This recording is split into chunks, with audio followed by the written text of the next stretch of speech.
BRS party ఏర్పాటుపై BJP మాజీ MLC Ramachandra Rao కీలక వ్యాఖ్యలు చేశారు. ముఖ్యమంత్రి కేసీఆర్ తీసుకొచ్చిన బీఆర్ఎస్ తో మోడీకి గాని పార్టీకి గాని ఎలాంటి నష్టం లేదన్నారు. కేసీఆర్ గతంలో ఫెడరల్ ఫ్రంట్ పేరుతో చేసిన ప్రయత్నాలు విఫలమయ్యాయని, ఇక ఇప్పుడు కూడా అదే పరిస్థితి ఎదురవుతుందని అన్నారు. కేసీఆర్ కు ఇక తెలంగాణలో బీఆర్ఎస్ తప్పదంటున్న రామచంద్రరావుతో మా political bureau chief Ram face to face. KCR దేశ స్థాయిలో చక్రం తిప్పేందుకు భారత రాష్ట్ర సమితి బీఆర్ఎస్ స్థాపించింది. సో బీఆర్ఎస్ యొక్క ఉద్దేశాలు ముఖ్యమంత్రి కేసీఆర్ పెద్దతో చెప్తున్నప్పటికీ దాన్ని బీజేపీ ఏ విధంగా చూస్తున్నాం మనతో మాట్లాడుతుంది మాజీ ఎమ్మెల్సీ సీనియర్ నేత రామచంద్రరావు అంటూ ఉన్నారు. సార్ చెప్పండి, ఈరోజు ముఖ్యమంత్రి కేసీఆర్ తెలంగాణను దాటి దేశంలోకి సిద్ధమవుతున్నారు బీఆర్ఎస్, దాన్ని ఏ విధంగా చూస్తున్నారు? ఇప్పుడు బీఆర్ఎస్ నిన్న మా నటాగా చెప్పినట్టు అది బీఆర్ఎస్కు తొందరలోనే తెలంగాణలో బీఆర్ఎస్ దొరుకుతుందని అనుకుంటున్నాం. ఎందుకంటే బీఆర్ఎస్ అనేటటువంటి ఒక పేరు భారతదేశంలో ఒక జాతీయ పార్టీగా ఆవిర్భవించే నేపథ్యంలో మాకు కొత్త పార్టీ పెట్టి అభ్యంతరం లేదు, ఎవరికి అభ్యంతరం ఉండకూడదు. ఎందుకంటే కేఏ పాల్ అంటే పార్టీ పెట్టింది, ఎవరికి అభ్యంతరం ఉంటుంది? జాతీయ పార్టీ పెట్టారు, ఓకే.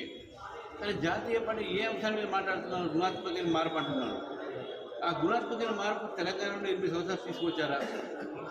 విద్యార్థులకు సరిగ్గా చదువు చెప్పేటటువంటి ఉపాధ్యాయులు లేరు, ఉపాధ్యాయులకు సమయానికి జీతాలు రావట్లేదు, రైతులకు రుణమాఫీ చేస్తున్నారు, ఇంకా చాలామందికి 80% మందికి కాలేదు.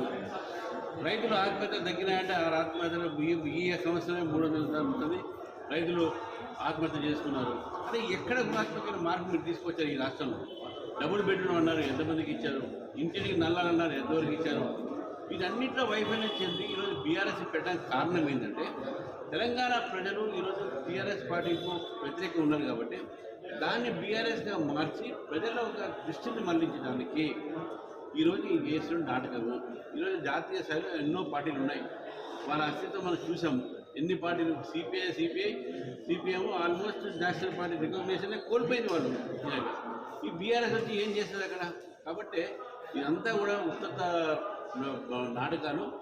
ఏదో రిసోర్సెస్ ఉన్నాయి. దేశంలోనే నెంబర్ 1 రాష్ట్రంగా తెలంగాణను తీర్చిద్దాము. అసలు 8 ఏళ్లలో దేశంలో ఏ ప్రభుత్వాలు ఉన్న రాష్ట్రంలో ఆ రాష్ట్ర ప్రభుత్వాలు చేయని పనులు ఈరోజు టీఆర్ఎస్ తెలంగాణ చేసింది. కాబట్టి ఈ మోడల్ని దేశవ్యాప్తంగా తీసుకెళ్ళడానికి ప్రధానిగా కూడా కేసీఆర్ అవుతారని చెప్పి టీఆర్ఎస్ మంత్రులు పలువురు నేతలు ధీమా వ్యక్తం చేస్తున్నారు.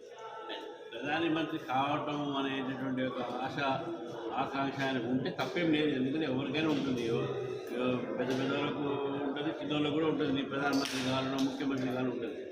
ఆ ఆశ ఉంచుకుంటే తప్పేం లేదు. కానీ ఏం చేసిందని కాక పైన చెప్పుకుంటున్నాను.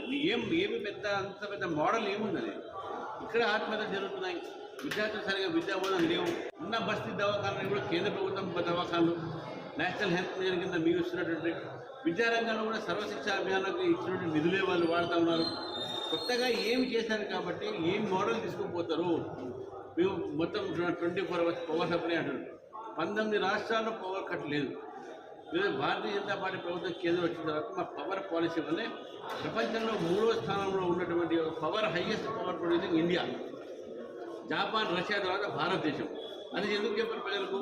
మేము 24 hours ఇస్తున్నాం. ఎవరు మీరే కాదండి, 19 స్టేట్స్ ఇస్తున్నాయి. మీరు పెద్ద గొప్ప రాష్ట్రం ఇది.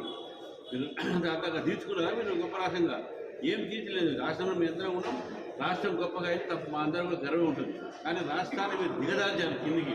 తప్పుడు లెక్కలతోనే ప్రజలను తప్పుదారి పట్టిస్తున్నారు, గ్లోబల్ ప్రచారం చేస్తున్నారు. గత పాలన 16 దేశంలో కేసీఆర్ చెప్పి పోయారు, ఇప్పుడే కేసీఆర్ సక్సెస్ అయిన పరిస్థితి. ఇప్పుడు ఏ విధంగా సక్సెస్ఫుల్గా ఉంటారు? ఈసారి కేసీఆర్ గారు సక్సెస్ అయ్యే సమస్య లేదండి. వారు మంచి రాజకీయ ఆలోచన వ్యక్తి. ఆ రాజకీయం తప్ప వేరే ఏమి ఆలోచించడని చెప్పి కూడా చాలామంది అంటుంటారు.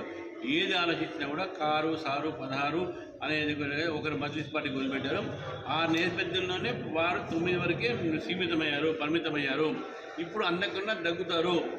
పార్లమెంట్లో అంతకన్నా దగ్గర 3కో 4కో వస్తారు. అదేవిధంగా రాష్ట్రంలో మాత్రం తప్పకుండా బీజేపీ ప్రభుత్వం వస్తుంది. టీఆర్ఎస్కు వీఆర్ఎస్ ఖాయం. సో మొత్తం మీద ముఖ్యమంత్రి కేసీఆర్ తన రాజకీయ చాకచక్యంతో బీఆర్ఎస్ స్థాపించినప్పటికీ తెలంగాణలో మాత్రం బీఆర్ఎస్ తప్పదు.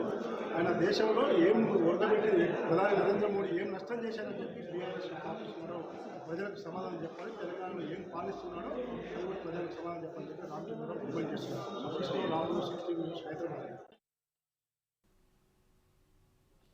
ఇవి bulletin updates. Keep watching 6 TV. సామాన్యుడి